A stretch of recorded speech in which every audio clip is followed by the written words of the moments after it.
As U.S. Secretary of State John Kerry makes the case to the world skeptics, it's time to negotiate with Iran. We are not blind, and I don't think we're stupid. It's wary lawmakers at home he may have the toughest time convincing. Kerry returned from talks in Geneva, Switzerland, empty-handed. Over the weekend, he and other major world powers failed to produce a deal that would curb Iran's nuclear program.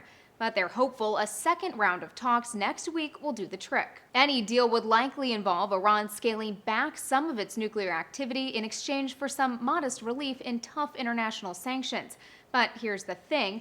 Back in Washington, some in Congress are looking to dial up those sanctions. Sanctions, along with the threat of credible military force by the United States and Israel, has gotten us to this point that if you back off now, you're sending the worst possible signals. Iran's economy is already suffering under sanctions in place since 2006.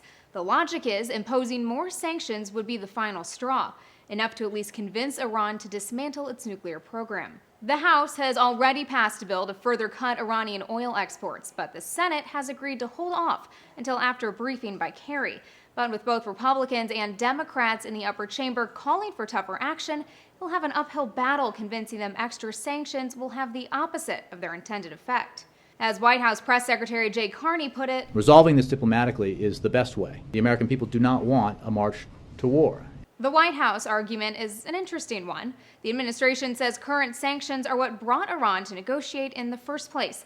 But at the same time, additional sanctions could undermine future negotiations and even backfire. As the Wall Street Journal boils down the argument, the White House is employing the same argument it used against critics of talks on Syria's chemical weapons, that to shun diplomacy is to favor military force, which many Americans oppose. Kerry is slated to testify before the Senate Banking Committee Wednesday. Talks with Iran resume on November 20th. For Newsy, I'm Elizabeth Hagedorn.